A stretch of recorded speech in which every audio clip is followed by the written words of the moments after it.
We are on the air. Yay! And it's working. Yes, it is.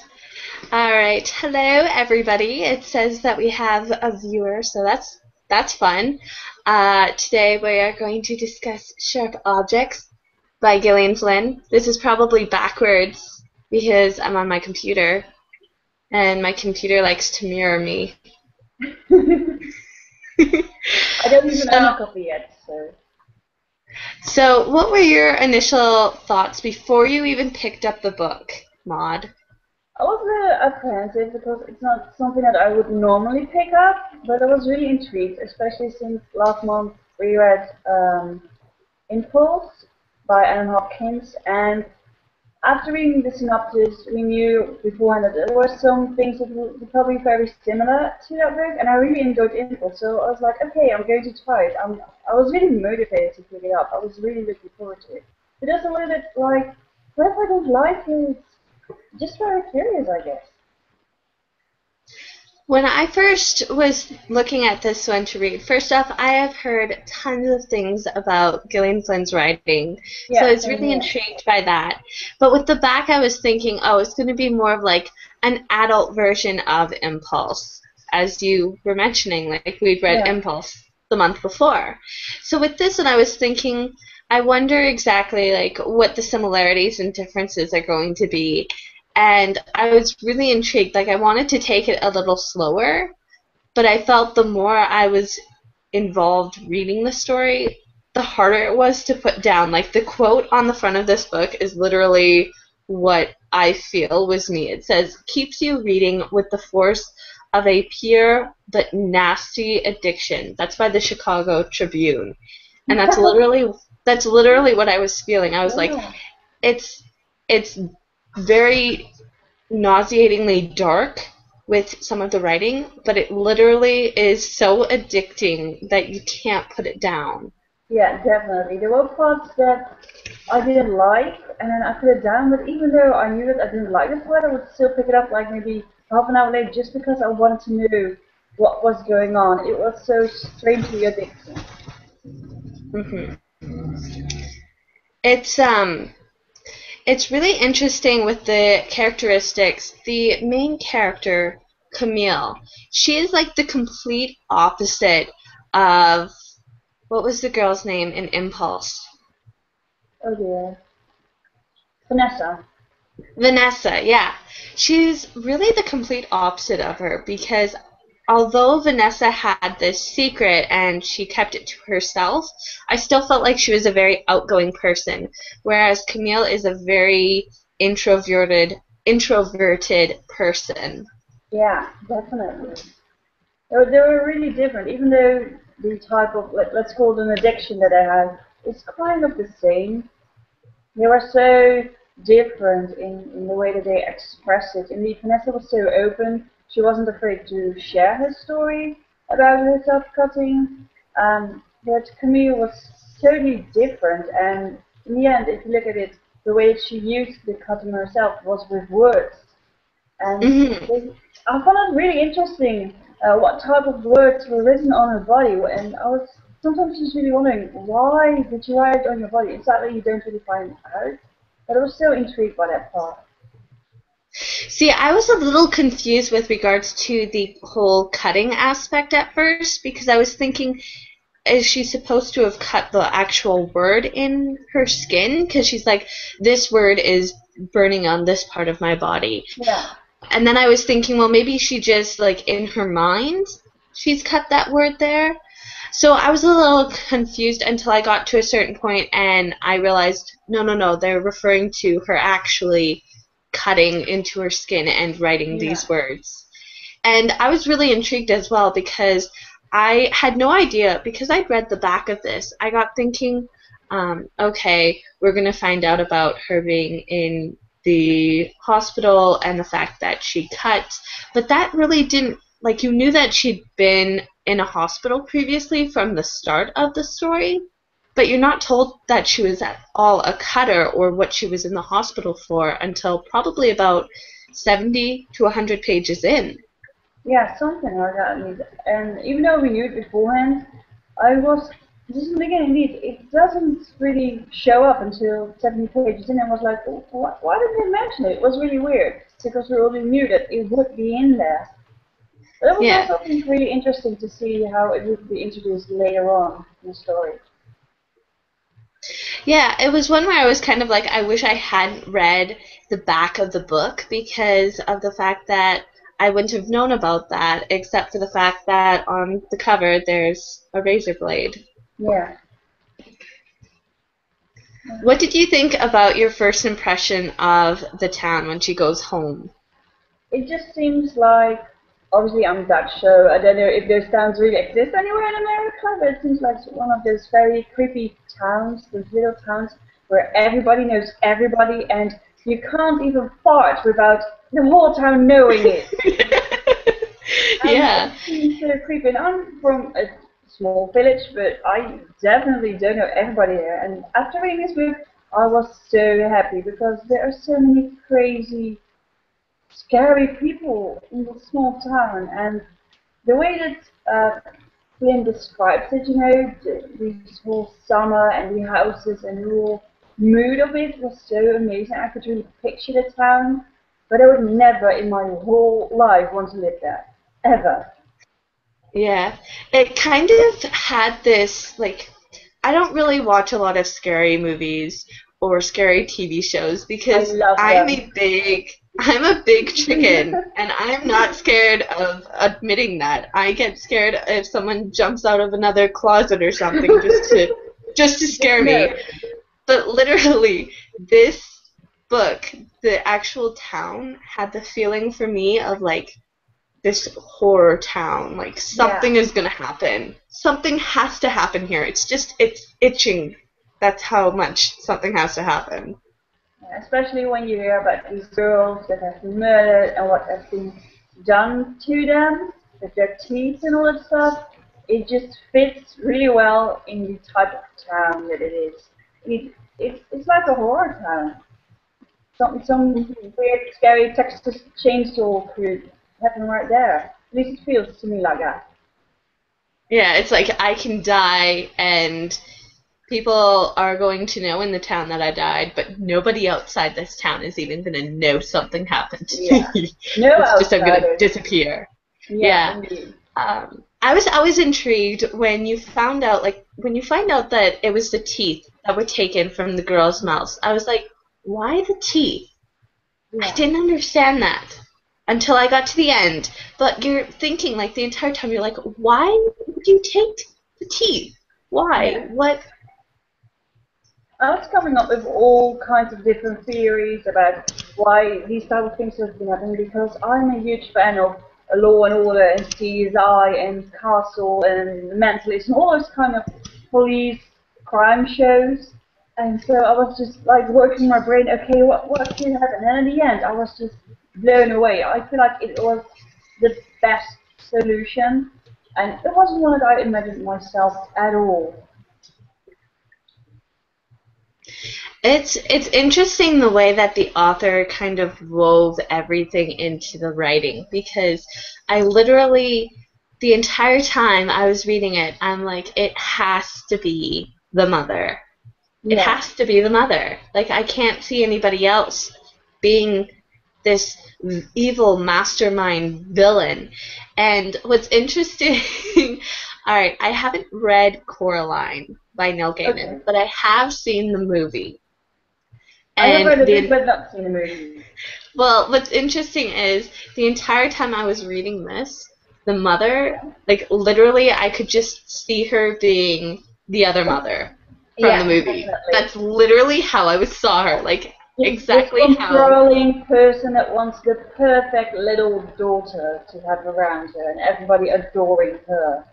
Exactly. I was like, oh my word, like this is so weird. Like, I'm really curious to see if the author had read Coraline by Neil Gaiman and maybe got some of her thoughts of this character from that one. Definitely. I could definitely see her being inspired by the other mother. They had such similarities. Now that you mention it, I didn't even thought about it. Indeed. She's Yeah. so creepy. They're both really, really, really creepy.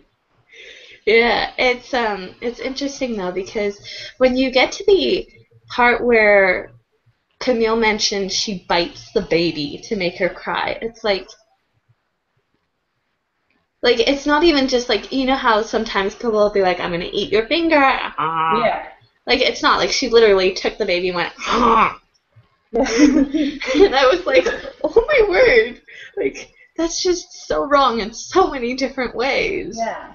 You know, I've heard about some kind of a syndrome or some mental illness where you are hurting yourself and making yourself sick to get the attention. And Mhm. I was so intrigued by the fact that she was doing it to people around her to get the attention, especially in the end when you get parts of the diary that you can read. It was so interesting to just view what has been happening from her point of view. I was really, really, really intrigued by those little parts of her journal. Mhm. I was really surprised when we actually got to the end when uh, they find the journal, and I'm reading the journal and I'm thinking, no, like seriously, like where in your twisted mind, if you're doing this, are you gonna write it down for someone else to find? Like, have you not heard evidence, evidence, evidence? Like, don't leave something behind.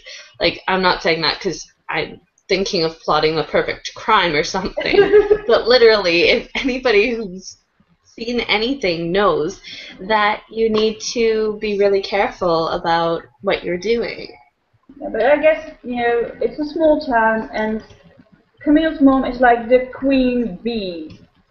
So I guess Hmm. that she just figured that nobody could hurt her because she's the queen of this little town. And nobody would even dare to try to enter her house and pick up her journal and just give it to the police. I guess that she just thought that she was safe. Yeah, it's very interesting.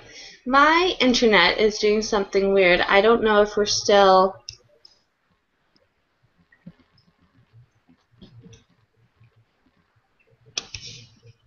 According to mine, we are still live.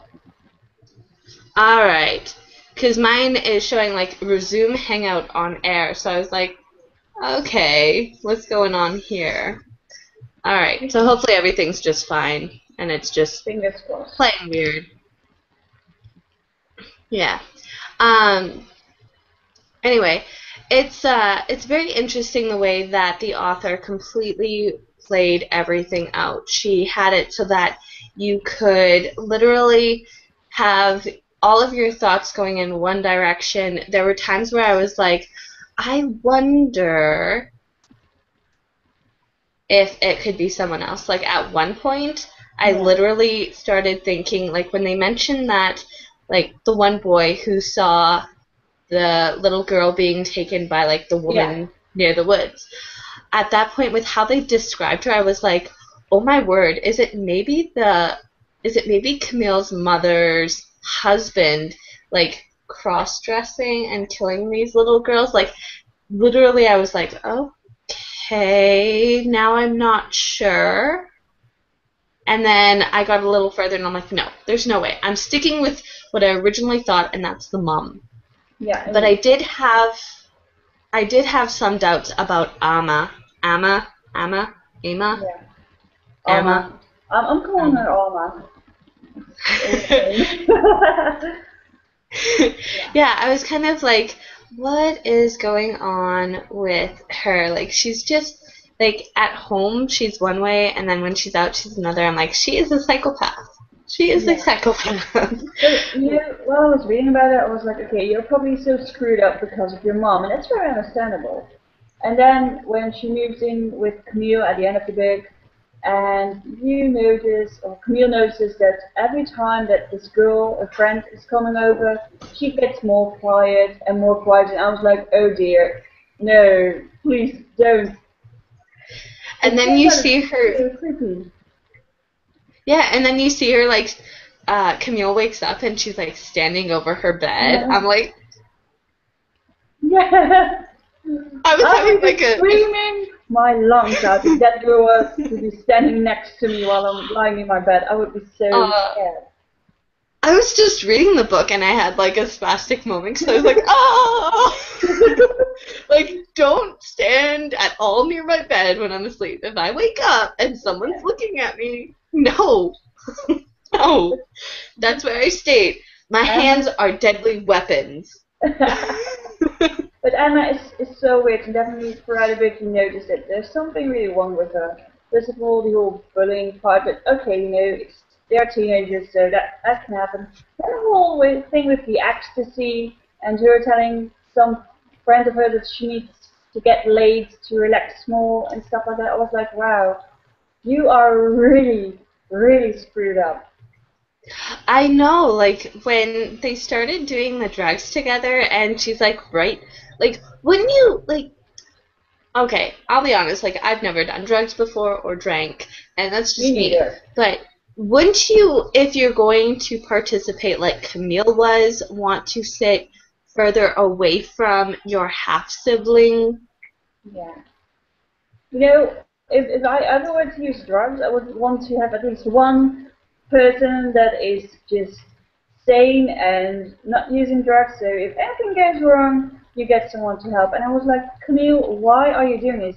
Ecstasy is, first of all, a very dangerous drug you're getting from your little sister who sometimes seems to love you, at other times seems to hate you.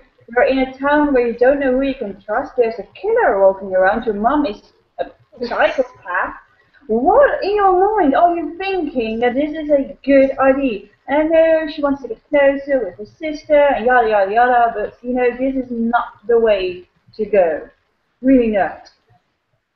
Yeah, like even me at the age of 21, I'm sitting here thinking, well, as I was reading this part of the book, I'm like, I really have no interest in even trying drugs. And I'm thinking, Camille is in her 30s, right? Yeah. I think she's 34? Yeah, beginning. I can't remember. Yeah. And I'm like, what is going through your mind where you're like, okay, I need to be the adult here. And you then have to step back and realize, like, she's just as messed up as everybody else. Yeah. Like, and if that last phrase didn't, like, get you in the epilogue, where is it? Where she goes in the day after Emma was arrested, Curry and Eileen, her boss and his wife, like, they're sitting there worried she's going to do something, and then she takes, like, the butcher's knife in, and she's, like, hacking at that spot on her back that was bare, and then she just goes to start on her face. When they go in, you're like, oh my word, like, she's messed up. Yeah. But in the entire story, when I was looking back, I was like, I really didn't like any of the characters. They were all unlovable characters. Yeah. But then I stopped and I'm like, Curry and Eileen were the parent figures. And I actually really liked their characters because they actually did care about Camille. They actually cared about what she thought. They cared about making sure she was okay. And then at the end, they actually even take her into their home. Yeah, and you kind of see it that they're taking care of her as a child, and she's not really working anymore currently. Yeah. I was kind of in the beginning having a love-hate relationship with Curry because I was like, okay, I understand why you're going to send her back. She knows the town, she knows the people. It's more easy for her to enter the whole community to begin with. But then I also get that he thinks maybe with this you can kind of work through your past and just learn to accept it. And he did inform every now and then, how are you doing? Are you doing okay? Do you need to get out? But it was like, if you're looking back on what she's done to herself, I would never think that it would be a good idea to send someone like that back to her home. Mm-hmm. But Curry also brought that up when he was talking to her on the phone the one day. He's like, I thought it was a good, like, it might have been a good kind of therapeutic thing to have you go back home. But I realized after I sent you, this wasn't a good idea. And you realize, like, with how the mother is, like, the mom basically runs the town. She is the Donald Trump of her town. Yeah, definitely. Yeah. Of course, how did you feel about all the kind of intimate scenes with Camille and some guys? I didn't really I I didn't really enjoy reading those, but I Uh, will state I did feel that Camille as the adult, she was it was really inappropriate for her and the one brother who'd graduated yeah, from high school. I was like, that's really weird. Like I know that it's kind of like they're comforting each other, but still like so eh, awkward. yeah, especially because you're like he just graduated high school. Like he's 18, like he's just now legally an adult. Like she just got out from Yeah. under that rug of like illegal business in a way. You know, with the book, I really was interested in who did it, who killed the girls, and I wasn't all that interested in the whole story about Camille, which I felt really bad about. But especially with those points, I was like, okay, I don't want to know this. Skip it, please, please skip it. And I was sometimes just so annoyed with Camille that she could react like the teenage she used to be probably. Well, she is somewhere in her 30s, and I was like, come on, you should know better than having sex with someone who just finished high school. You should know better than using ecstasy with your little sister. You should know better by now. So Yeah. I had such a hard time sometimes just liking Camille and being interested in the story because I didn't like her and I wasn't, because of that, I wasn't interested in the story. And that was kind of the thing that made me not like rush through this book. I really took my time because there were parts when it was mainly about the girls and I was really rushing through it, and then it was all about Camille. I was like, okay, what else? Okay. Yeah, I kind of had a hard time with Camille's character too. As a main character, I really didn't like her at all. Um, the problems that she had, like, I felt sorry that she had them, but I was kind of like, it would have been better, I think, in as a reader for me to have her problems kind of brought out at the start of the story and then Yeah. get on with the story completely because I just I I had a hard time with it because I don't remember ever having a main character that I literally felt sorry for but really didn't want to hear about at all. Like I liked her as the main character because she came at everything from a insider's viewpoint but as a journalist. Yeah. And you understood like everything that she mentioned, she's like, I'm saying what they want to hear, and she's also in her mind stating, I'm saying what needs to be said for my position. Yeah. So you understood, like she is a little messed up in the head because she knows exactly how to kind of curve everything to what she wants Yeah. She and what knows she how to needs.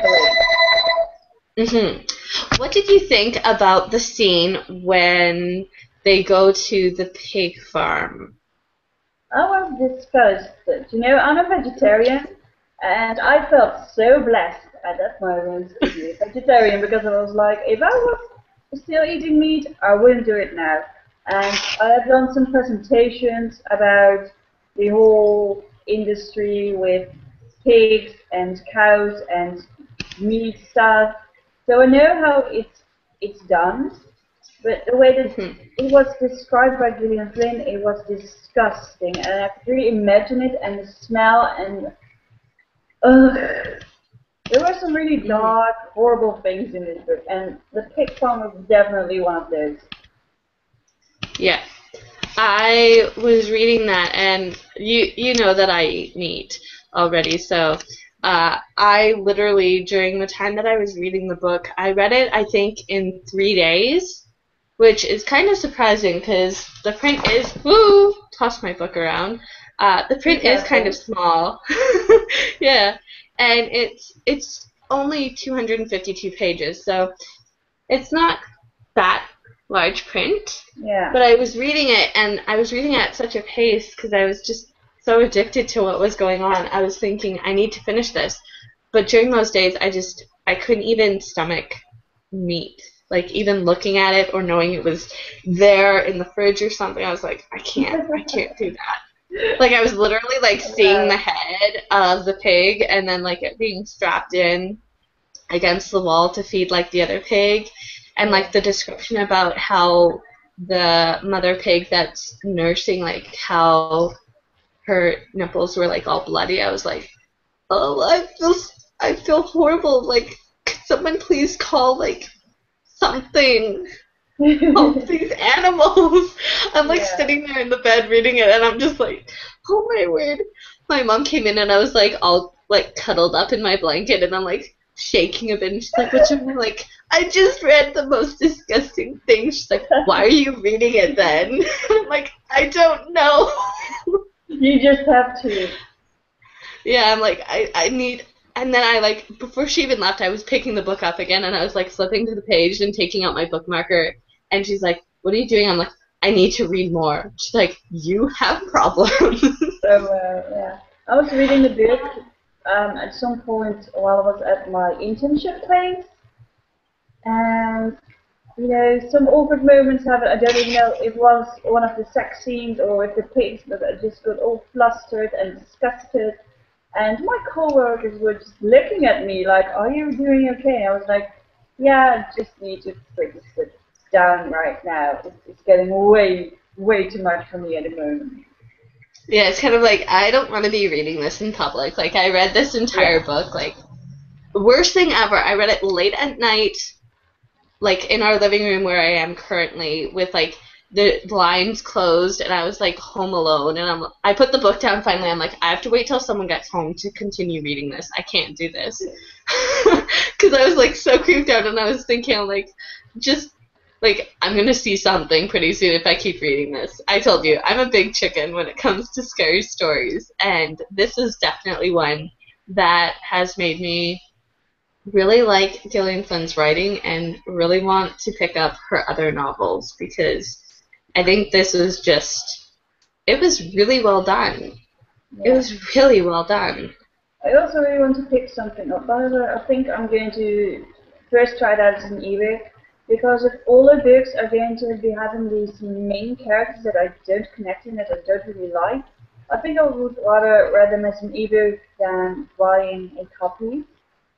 But on the other hand, they do look really pretty and they all mesh together, so you know, there's that too. Which covers? All of Gillian Flynn's books, like Gone Girl has the Oh, same cover but with orange, I think. okay. Have you seen the new reissued covers for these? No.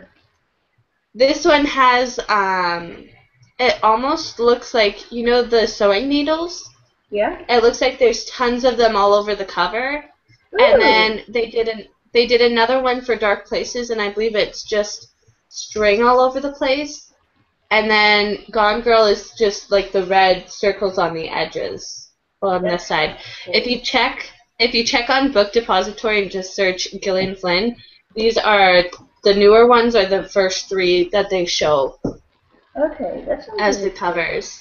I'm going to check it I out. actually I actually really liked this when I first saw it, and I got it at Walmart in the States.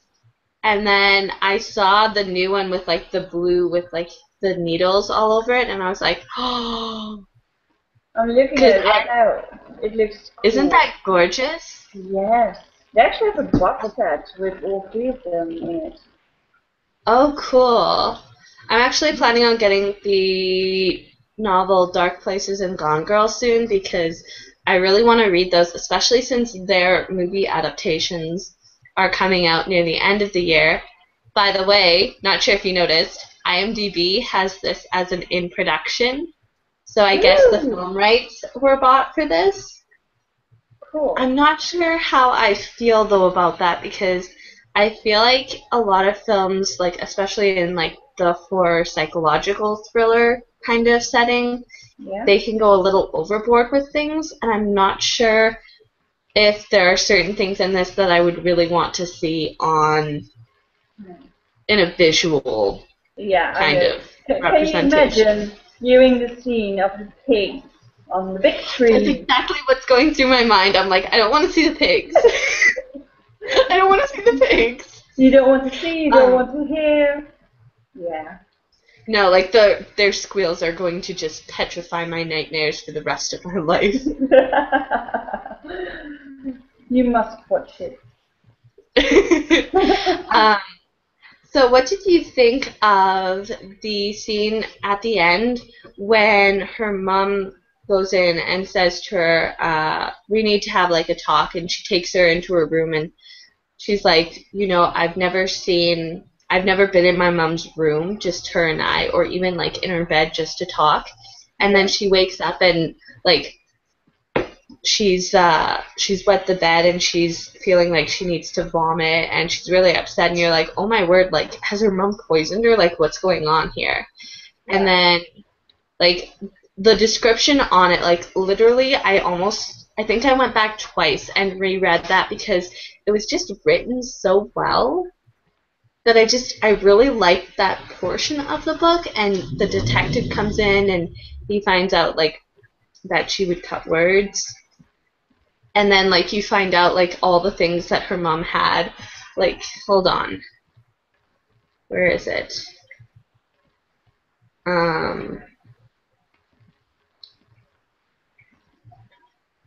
Here we go. By evening, the following items were removed from my mother's pantry drawer. 8 vials of anti-malarial pills with overseas labels, big blue tablets that had been discontinued due to their tendency to induce fever and blurred vision. Traces of the drug were found in my toxicology tests. I was like, oh my word. And then I kept reading. 72 tablets of industrial-grade laxative used primarily for loosening the bowels of farm animals, traces of which were found in my toxicology test. I was like, another one? 3 dozen anti-seizure tablets, the misuse of which can cause dizziness and nausea, traces of which were found in my toxicology test. I'm like, more? Like, she seriously tried to kill her off. Yeah. 3 bottles of ipecac syrup, used to induce vomiting in case of poisoning, traces of which were found in my toxicology test. I'm like, she's lucky she's even alive right now.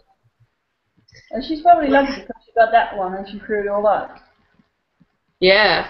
161 horse tranquilizers. Horse tranquilizers, traces of which were found in my toxicology test.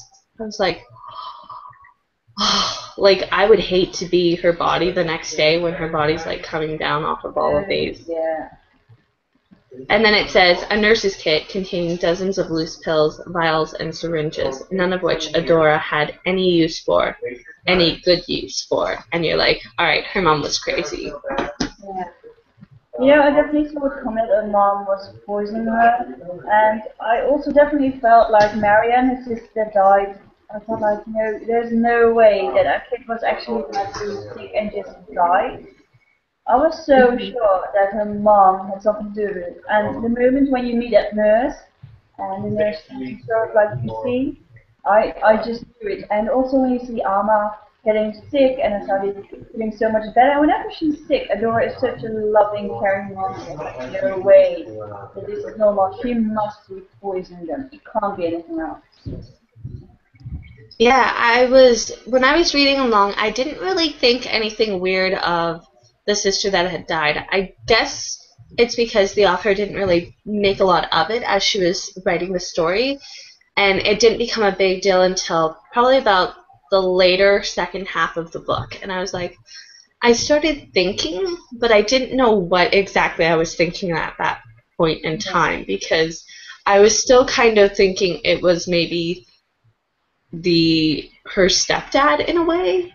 And then I was like, finally when I switched back and I was adamant it was Adora, I was like, I have no idea, like, maybe she was poisoned to death. Like, I didn't really know exactly with the one daughter. Yeah. And I think it's interesting the way that the author actually unfurled everything, because literally, as the reader, you're like, it is the mother. Like, there's no doubt about it. It was the mother. And then you find out in the epilogue that it's the daughter, that it was Emma. Yeah. And you're like, she was, like, the whole way along, you're like, she's really messed up. I don't know what to really believe about her as a character. And you find out that she literally, like, she killed the girls because of the fact that, like, they got away with things that she wasn't allowed to. And then you also... She's kind of like a mini Adora. Yeah.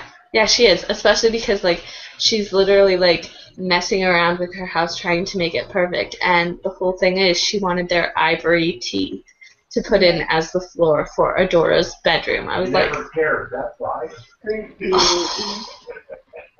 I was like, you're messed up, girl. You are seriously messed up. Definitely. So, such a cute kid, and especially at the end when she gets this one friend. I don't know why, but I already really liked that friend for just the few pages that she was there. I was already really liking her. And then she was Yeah, like that, and I was like, okay, well, this does it for me. Wow. yeah. Yeah, you just start thinking, you're like, do you know what? Like, the girl is just a really sweet child. Like, she's Yeah. not even causing any problems to Emma. But the thing is, Emma felt threatened because, in a She gets way, more the girl, attention. yeah, in a way, though, the friend, what was her name? Um,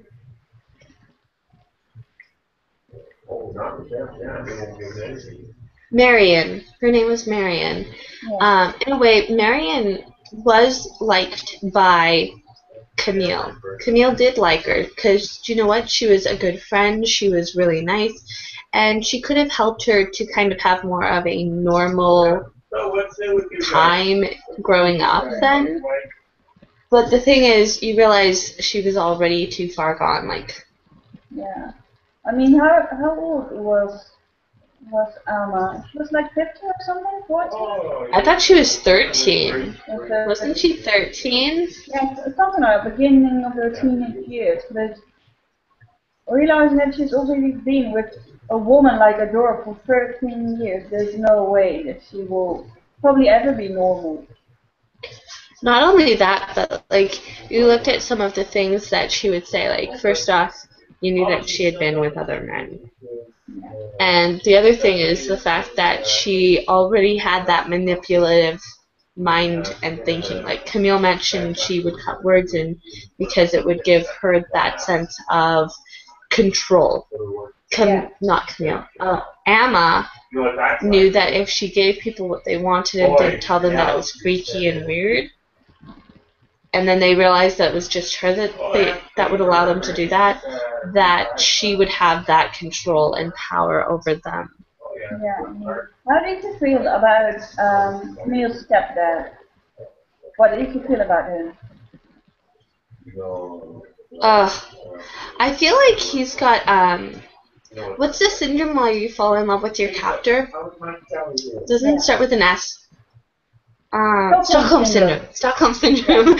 I feel like her dad has Stockholm syndrome, her stepdad, because literally, like, even after you find out that her mom had been poisoning them and to get what she wanted, you see the fact that he still goes to stay near her when she's in prison and while she's going through her court cases. You're like, oh, that's nasty. Stockholm syndrome. Yeah. Like, he doesn't even care about Amma. Like, you don't even hear anything about him being involved with Amma. All he wants is to know for sure that his wife is feeling alright and cozy and loved. And I really love the poor little wife telling her or telling the reader that one time she called, I think his name is Alan or something, but she called him dad and he just was so freaked out by it. And Yeah. it really shows that he isn't really a dad, not even to Emma or Amma or No. whatever. Yeah. Like, when they're explaining about how he courted her mom, it just kind of seemed like the two of them realized, you know what, we're comfortable living at home. We both have some money. We can just kind of do what we want and not have to worry about anything. And literally, that's why they got married. It feels almost like an arranged marriage, but this time not the parents arranged it, but they themselves arranged it. Yeah. I think that they both had ulterior motives in why they married together. It wasn't for love. It wasn't for family. It was pretty much just for money. And for that necessity of comfort. And Alan probably just really likes to be dominated and just wants to have an easy life where he doesn't have to work or do anything. Yeah, because Camille mentioned that he liked to sit and read books on horses, wasn't it? Yeah, And something like that. he had like tons of leather-bound volumes of books that he liked to sit and read. Wouldn't you love to have the money to just be able to sit and read all the time?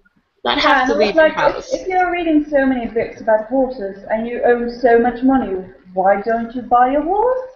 Only because you're freaking lazy. Probably. Probably. What did you think about the scene when he kind of says, when Camille gets home late, like, I want to have a talk with you, and he's like sitting there eating the sardines, like heads and all, Yeah, like in you know, front. I already don't like eating fish to begin with, so especially not with the eyes and stuff. And I just imagined myself chewing on the eyes, and oh, it was so gross. I already hate it when people are eating and talking, and especially stuff like sardines. And I was like, I don't want to know this. I don't. Nightmares. Yeah, it was interesting for me because, like, um, first off, I thought the scene was hilarious because he's blaming Camille for things that her mother has lied about. Yeah. And the other thing is, I was laughing because of the way that it was described with him eating these sardines because um, when I was younger and my dad was still working, he wasn't retired, he would take sardine sandwiches to work. And he would get like the canned ones that would have, they'd be in, I think, tomato sauce. And here's the thing, like literally, you don't eat them full. Like you usually take the meat out of them, like you because there are bones in them as well. Yeah. And it's just the way that it was described with how he was eating them. I'm like, he is so gonna choke on a bone from the I was sardine and hoping he die. would choke. I was really hoping he would choke. That would at least be one less annoying character. Cause like I can't even like I really don't even like this the smell of sardines, but I've seen how they look when like they're properly taken out of like the can and they're put into like a sandwich. Like I know what it looks like. Have I tasted them? No. Have I smelt them? Yes. Do I know what the difference is between how he's eating them and how my dad likes to eat them? Yes. And that's why I found that hilarious because like it's something that I've grown up with.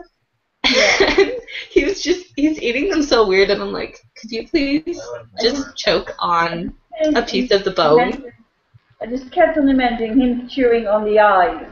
It was the only thing that was Oh, playing in my mind, oh. and I was like, oh my dear, and oh no, and way too gross. Do you know what's hilarious talking about the sardines and the eyes? Like I watch a channel called Sorted Food. They've got some Hmm. really good food there that literally I just want to eat. I don't even want to have to make it. I just want to eat it.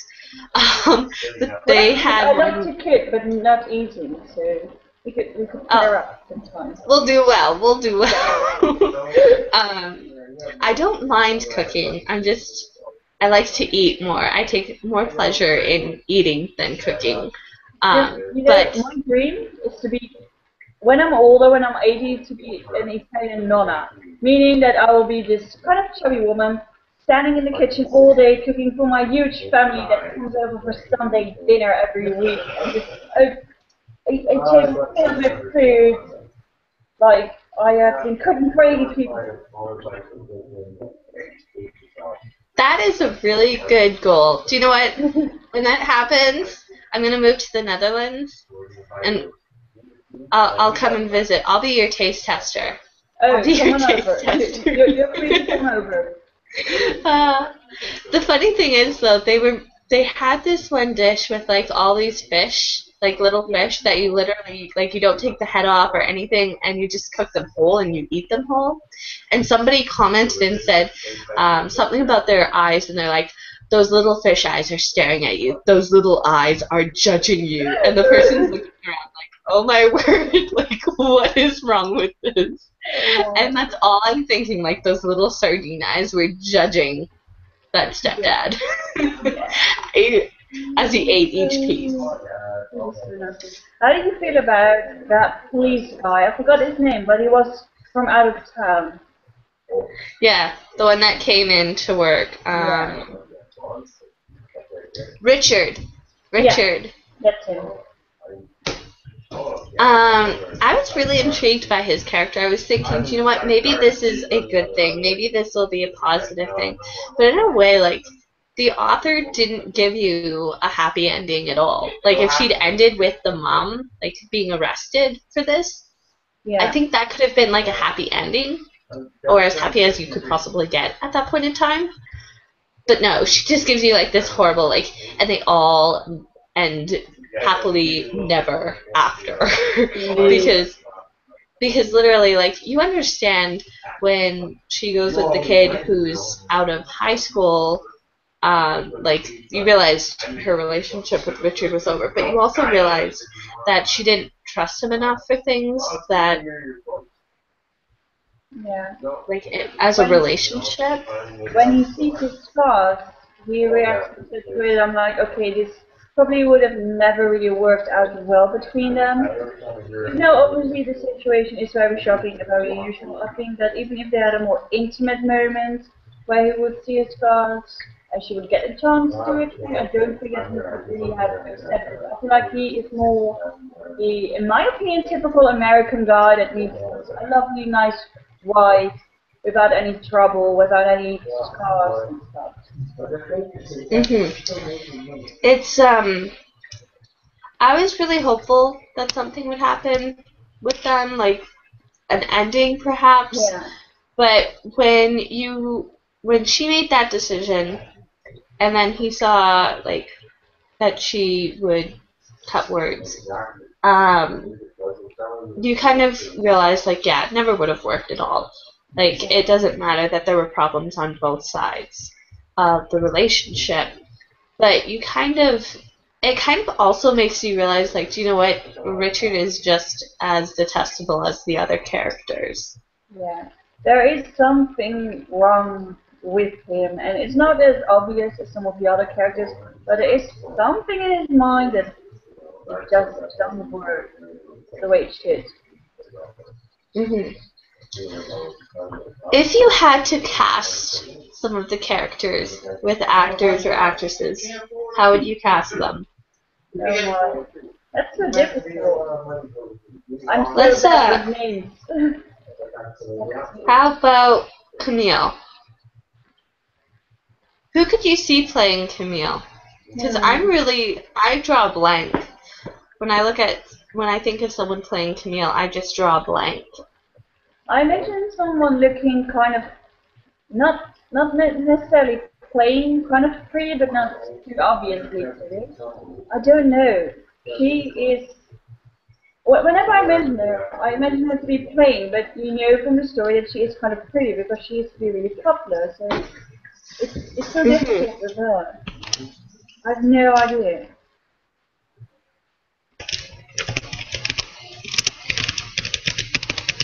Ah. Let's see. I just searched. I'm like female actresses.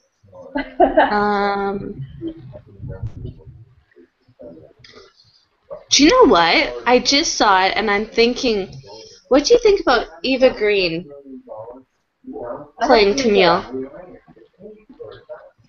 Because I just spotted her face, like the picture that shows on IMDb, and I was like, Yeah. I actually think that. Yeah, but I'm thinking Eva Green would be a good. I think she would have. Didn't she have blonde hair? I don't know. She might have. Okay. This might sound really weird, but I also imagine someone like the girl from Twilight. What's her name? Hold on, I'll search Kristen Twilight. Stewart. Kristen Stewart. I wanted to call her Kristen Gear. Let me see.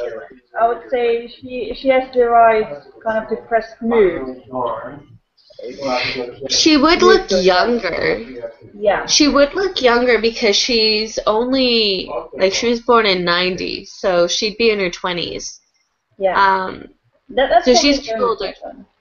She's 24 then. Yeah. I think she could also pull it off. I think Eva Green if they wanted someone older, and I think Kristen Stewart if they wanted someone to look a little younger. Maybe they could like cast Kristen for if they had any flashbacks to her as a teen, they could maybe use Yeah, Kristen. they could do that, or just to make it a little less creepy, they could have her half sister. She could be Yeah. Emma. Yeah, indeed. Because they could have Emma be a little older. I think that would be a good thing to do, especially in the film.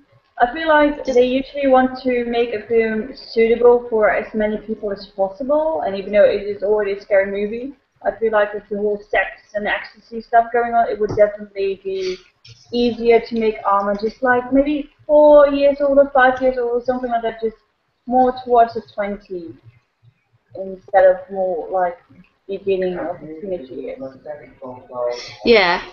Who do you think should play the mother, Adora? I have actually been thinking about that. I forgot her name, but in the Divergent movie, the one who plays Janine. Naomi Watts? I guess. The... No, it's not Naomi Watts, is it? No. It's Come on.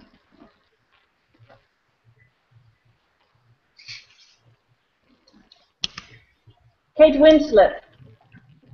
Kate Winslet, yeah. Yeah. I haven't seen Divergent movie yet, so hopefully I next haven't week. either. Hopefully next week. But when I saw her as in the trailer, there's little parts her playing Janine, I was like, you know, she has this little bit of a harsh look to it off, at least this lip, and just the hair, blonde, kind of short, and she looks flawless in a way. I think I can see that with that description. I just saw another actress who I think would be the perfect cast for Camille, Jenna Malone. I'm going to search. I don't know. She actually is 30. She was born in '84. She's probably only 29 currently, but she's going to be 30 this year. I think she, like, just looking at her, I feel like she's Camille. Yeah, she should also definitely pull it up. Yeah, especially because she's like in between Kristen Stewart and what's the other girl? Eva Green. But she's still I don't know, it's kind of like the facial structure and the eyes. I'm looking for cheekbones, especially for the cheekbones. See, like, I'm noticing the eyes, and it's like they've got this strength behind them, but they also show, like, that they're maybe holding something back with the pictures that I've seen. Who's another one? Who else should we maybe cast? Let's cast one more person, because I think it's kind of interesting looking at actors and actresses to see what kind of is showing in our mind with how we read it. Yeah.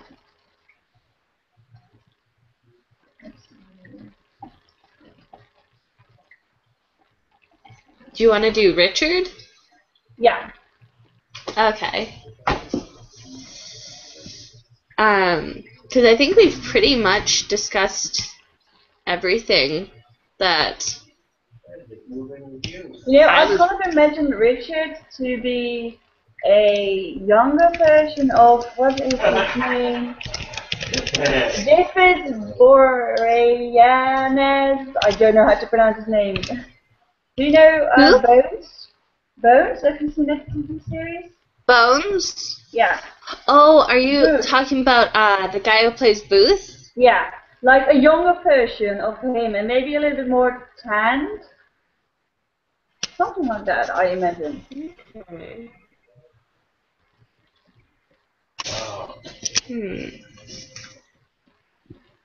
I don't really know how, like, what's interesting is most of them I didn't really notice,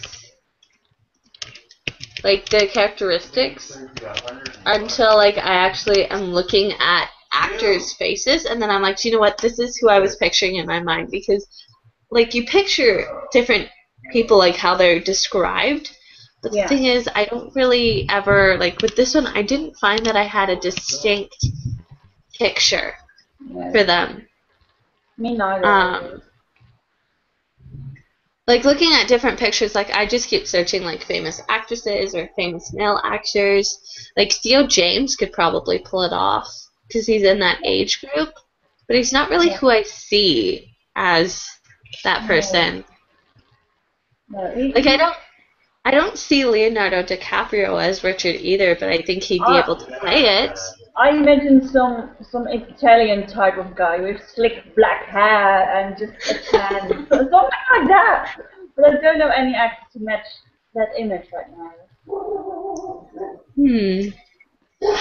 Do you know what? Chris Evans. I'm going to look him up. He plays Captain America. I think he could pull it off. Like he could grow his Yeah. hair a little bit, slick it back. I think Chris Evans could play it. Yeah, I guess Um, so. He has the muscles for it, so. we could we could always get Benedict Cumberbatch to play. Like I'm okay with that too. Yes! Or do you know what? Do you know what's weird? Do you know what's weird? I could actually see Benedict Cumberbatch playing the stepfather. Yeah, Because he's like definitely. skinny He enough. could be this quiet, laid back, kind of in the background type of guy that suddenly comes out really harsh when he confronts Camille about stuff. Yeah, I could definitely see him doing that. I could I could definitely see actually Benedict. see, what's his name? Martin Freeman. I could actually also see him playing the stepfather. Do you know what? I don't think I see that one as much because like the stepfather's like really skinny. He's like a twig and he's tall. So that's why Yeah. I saw. That's why I think Benedict Cumberbatch could because wasn't the stepdad younger than the mom? Yeah, but I'm kind of imagining what kind of air they give off, and Benedict has this really strong, your eyes are drawn to him. He has this type of face that you just don't miss. And Watson, or Martin Freeman, I mean, he could like kind of flow into the background, and you don't really notice him until he says something, and you're like, oh, you were there too. Hello. Yeah. Another person I could see playing Richard would be Tom Hiddleston. Let's see. I know the name. He played Loki in Thor. Okay, I still to view that maybe. Yeah, I guess Yeah, so. I think he's like if you're noticing I'm seeing like different styles, like there's different things that these actors bring out that I just found really were how I pictured some of these characters and I think Tom Hiddleston would probably be up there as well as someone that I'd see being able to play that Yeah. part. You know who would be the perfect actor to play the brother that just graduated high school? Yeah. Tell me. Josh Hutcherson. Yes. Agreed. Definitely. There we go. Do you know what? This is kind of fun just like at the end talking about people who would be I feel like perfect. Josh, as the perfect type of boyish face, he's definitely like this type of good-looking guy who's nice and everybody likes him. And then he's almost like this perfect-looking guy, and then everybody just starts to hate him, just like that. I think he could definitely pull it off. Although I am really sold on Tom Hiddleston playing Richard. Two other actors that I could see being able to pull off the part would Yeah. be Mark Wahlberg Yeah. Yeah. and Ryan Gosling. Yeah. I would say that I prefer Mark over Ryan, but indeed. Yeah. Because it's interesting when you look at their faces, they kind of it's kind of like that instant connection. You're just recognizing the character for the first time. Like you finally have a face. Because literally most of them, as I was reading them, I didn't really have like you know how sometimes you read a character and you get like the full features of the character in your mind. Yeah. I felt like they were like it was kind of like my lens was out of focus with how I saw these characters because I had like the features, but I didn't know exactly how they looked. Yeah. You know, I think that if you could age Daniel Radcliffe for like 20 or 25 years, he would also play a great stepfather. He's also this tiny, spiny guy. Okay. You know what? If he was a little skinnier, I think Russell Crowe could play the stepfather too. Yeah. It's interesting when you look at the faces, like I was mentioning, like I've probably got right here, I've got a list of 50 guys with their faces that I'm looking at currently because I just searched like famous male actors. And when I look at them, some of them I look at it, I'm like, oh my word, that's like perfect for that person. And then there's other times where I look and I'm like, I don't see him as anyone. Like Gerard Butler, I don't think he could play any of the characters. Yeah. You know, when I was talking about Richard, I imagined someone with, when it comes down to skin color and hair, like, what was his name? Taylor Lautner, who plays in Twilight 2. I imagine someone, not that muscled, and not even Taylor Lautner himself, but someone with that dark hair and that skin complexion. Something like that. Hmm. Do you know what? I was thinking if they wanted to put a little bit of like a humorous spin on the stepfather, they could have Peter Dinklage.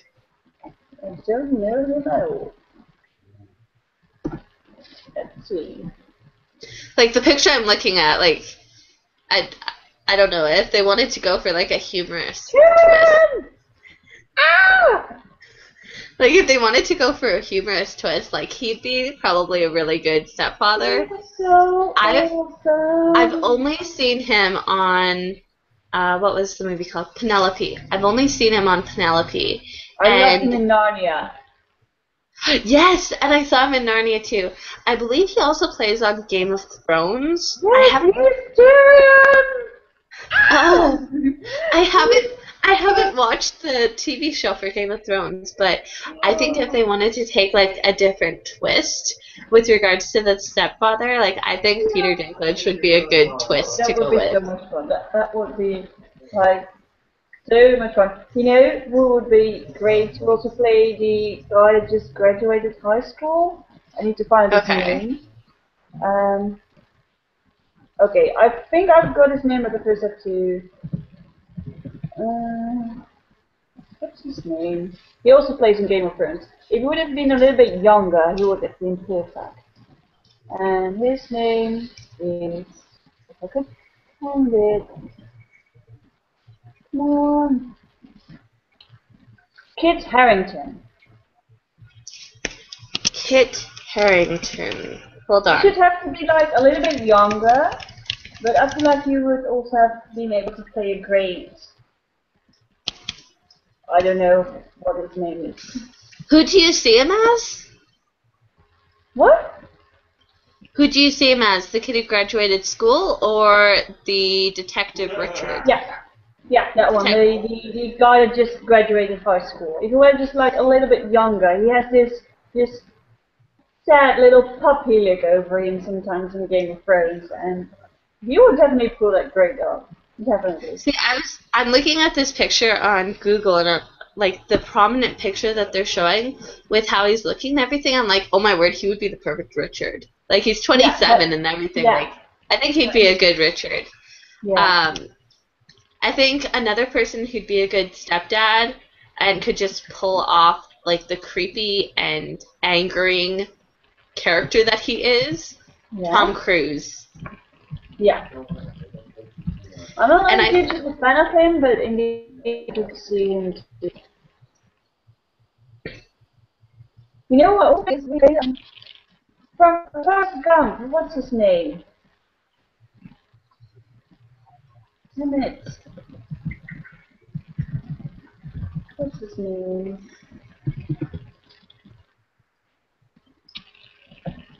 Tom Hanks. don't I know. just, I Tom just love Hanks him. is I just such doesn't a seem like lovable person. He's such a lovable person. I can't really Yeah, but see him being.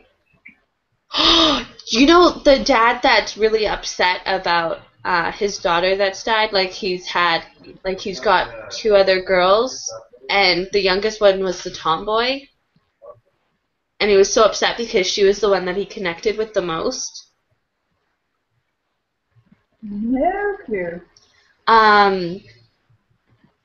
Remember the scene when she goes to visit the one father and he invites her in and they go into like the bedroom and they sit on the bed to talk and she realizes like he's not being creepy, it's just the bedroom is the most it's the cleanest room in the entire house. Yeah. Do you remember that? I think Tom Hanks could play that dad because I think he could play distraught dad really well. Yeah. Remember how they mentioned the one, the one chief of the police, the older gentleman? Yeah. I think, for some reason, I'm looking at a picture of Arnold Schwarzenegger and I'm thinking, okay, because he is older, but I don't think the guy was very, buff. I thought, I was seeing, a shorter guy, a I little more imagine him to stout. be a little bit chubby. Definitely the policeman would have his coffee and donuts. Yeah.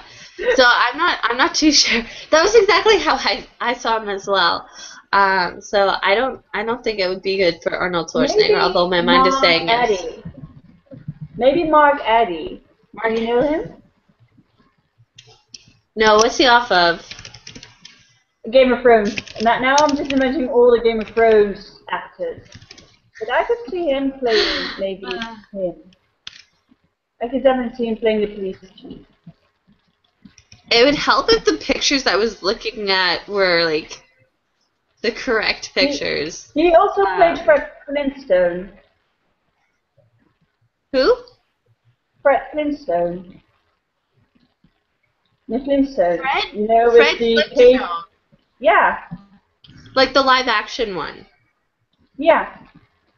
John Goodman? No, Mark Addy. Huh.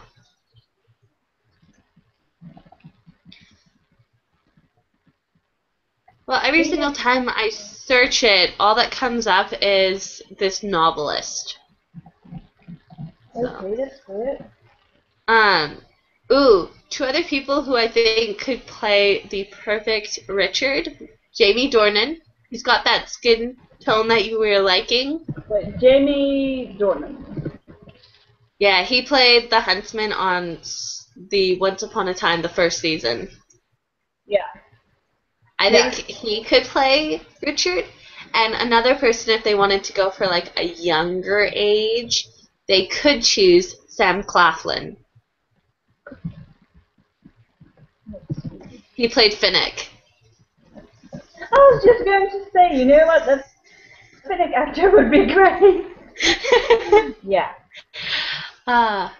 Well, overall, I actually really enjoyed reading Sharp Objects. I'm really intrigued to pick up more by the author because I don't know where else she can go with her stories because she has a way of just making it feel like a really scary movie.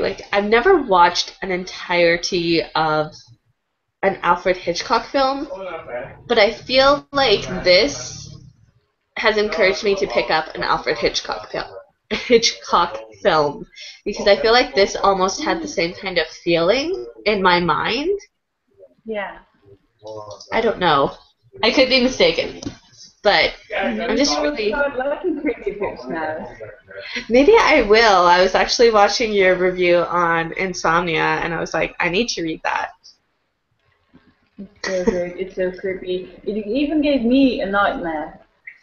Oh no!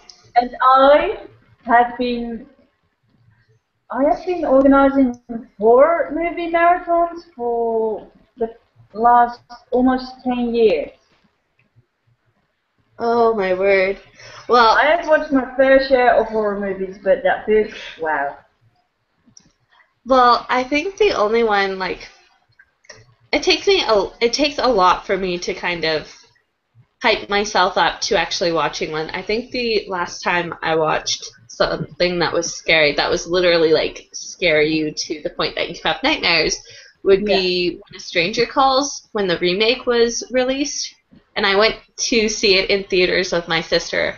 And neither of us were actually really scared, and I was surprised. I kind of was laughing through most of it.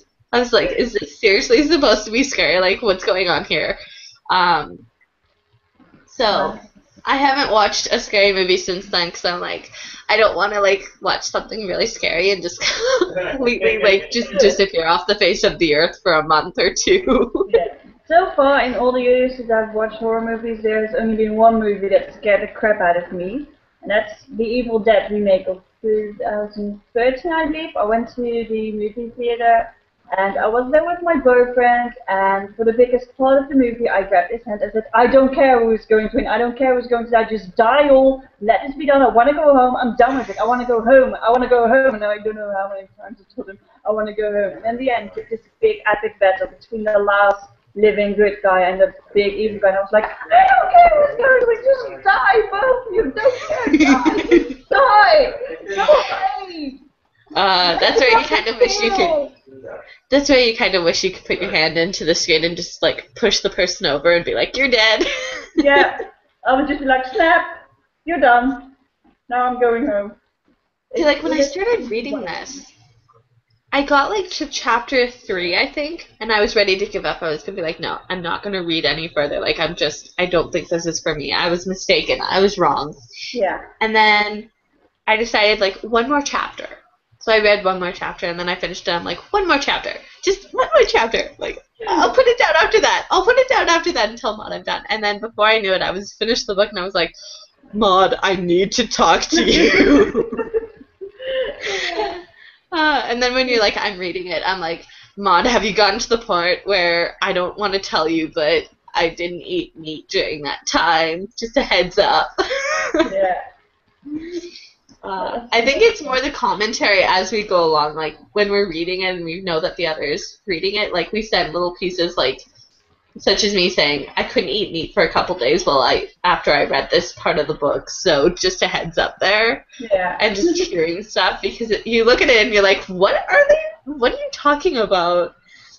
I had the same thing when you mentioned impulse. You mentioned something and I was like, wait, what? Hold on, seriously? What? So Yeah.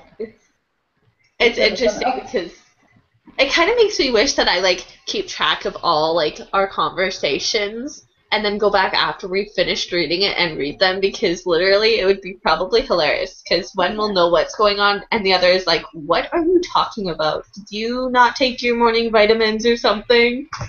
Yeah, probably. You know, I do believe that it's a very, very, very good thing that we are going to be reading a more hopefully fun book for April. Yes. We've had two very dark books for the last 2 months. But surprisingly, we actually really enjoyed both of them. Yeah. And what's interesting is, although we were originally mistaken thinking that they were the exact same like kind of thing, they were really, really opposite of each other.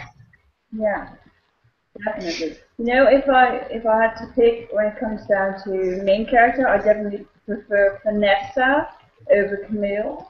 But I do really like the whole tension that's going on in Sharp Objects over what's in Impulse, which is more like a slow moving thing until at the end when you just can see it all be going down. See, here's the interesting thing. What I liked in Impulse, I didn't like in Sharp Objects, and what I liked in Sharp Objects, I didn't like in Impulse. In Impulse, I actually liked Vanessa as a narrator, and I actually liked her as a character.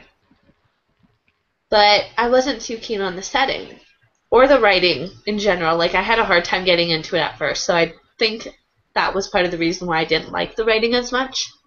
In Sharp Objects, I really didn't like the main character. I didn't really like Camille as a character in general. Yeah. I actually really enjoyed the writing, and I really enjoyed how this contemporary feeling of the story was quite very dark but very realistic, and it felt like this could happen. Like, it didn't feel like this was just completely made up. Yeah. But I also don't think, if I don't think that I would have liked sharp objects as much as I do now if we had replaced Camille with Vanessa. I don't think that Vanessa's character fits into this type of story. I don't think so either. I think that Vanessa was going on further. Yeah. I think with Vanessa's character, how the story ended in Impulse, I think Vanessa's character would be the complete opposite. Like, here I was thinking that this is going to be like a grown-up Vanessa. Yeah. Completely different. Like, Vanessa's character, you feel like, is on the right track, and she's heading somewhere, and she's got potential. In this, you just feel like she is going back, and she's getting worse, until you get to the end, and you realize it's like she's an 8-year-old with how she gets treated and acts. And it's the only way for her to be able to live. If they don't do it for her, she will probably die sometime really soon. Yeah. But overall, I really enjoyed Sharp Objects. Yeah. I am interested in reading the other 2 books that the author has read, preferably before the fall, because both of them are supposed to come out like 1 month away from each other. Like, I believe one comes out in August or September, and the other comes out in September or October. Yeah. I'm really interested to read Gone Girl, just because I've heard so many reviews and so many of them were so positive. And I don't even precisely know what it's about, but I'm just really intrigued to probably pick that one up sooner before. What's the other one, Dark Waters? What is her other book? Dark Waters, right? Dark Places. I'm actually really interested to read that one because I think that all of her stories, in a way, they've got something that piques everyone's interest. Yeah. And I think that's the interesting thing. Like, it's a very universal story. Although I would suggest that it is, like, it's classified as adult for a reason. Like, there are things that adults can read that a lot of younger ages can't really read. It would be bothersome to them. So. Yeah, we already noticed it in Shop Office. But I do believe that I will probably maybe buy the box set for my birthday in July and then read just like a couple of weeks before the movie comes out. So I will freshen my mind and then maybe go watch the movie if they are going to release it around here. Yeah. From what I've read in Sharp Objects, I do hope that when it does get turned into a film, my face disappeared. Oh, there we go. With regards to the actual video, I hope that when they make the film that they do leave some things out, because I think it would be just going a little overboard with showing it in the film. Like, I think it would be okay to kind of make reference to it, but I don't think it would be a good idea to show it actually. For instance, what would be enough for me if you see Camille with that high schooler go into the hotel room and maybe hear her giggle, and then the next morning just see Richard knocking on the door and her standing her in the road and all clothes lying around. That would be enough for me. Yeah. Mine is with the pigs. I think it would be like enough just to kind of see it from a distance and just kind of be like, you don't even want to know what's going on there, because literally, no for me. No for me. If I even know that they're going to show anything with regards to the pig farm, I'm taking a barf bag in with me. Am I about I draw the line. We're secretly hoping that they're going to put it in now. You just want me to talk about the movie and be like, so, barf bag, it was used. Anyway, it's interesting seeing the amount of book-to-movie adaptations that are being released now, and the film rights are being bought, because literally I've always wondered when I was growing up, why didn't people make more book-to-movie adaptations? Because this is like just screaming, make a movie. It's like having your own script. You've got everything plotted out already. You already know that it's a big hit, so why not do something about it? I guess after Harry Potter and the Hunger Games, now they are going to notice that indeed big to movie adaptations are big money. They make huge tons of money, and I don't mind it. Yeah. I'm very happy to see Divergent and hopefully sharp objects on the big screen. Mhm. Well, I think we have discussed the book enough. Yes, I'm going Thank to you. bed. Okay, well, I hope you have a good rest of the night, Maud, and Thank I'm you. going to settle down before supper because we are 4 hours different from each other. 6. 6. We're 6 6. now. It's right now almost 10:30. Oh my word. Do you know what? One of these days, when Yeah. we have one of these live shows, we'll be in the same time zone, and we'll do a live show then. Oh yeah, And definitely. that will be fun. That will be definitely fun. Well, thank you very much for talking about this with me, Yes. and Same to you. And I I look. can't wait for this month. And in the end, we're going to be discussing high society. I know. I'm really excited. Do you know what? Right here. Do you know what? Last month I finished reading this, and I was like, okay, I need to read some lighter books. Do you know what I ended up reading? I think I picked up maybe 2 or 3 books that were like lighter reads. All the rest of them turned out they were darker. What happened there? So I'm looking forward to reading High Society because I've heard a lot about Ali Carter's writing and especially about that one. So I have high hopes to enjoy that book as well. So far, we have gotten some really great books to read. Yeah. Let's All keep this right. up.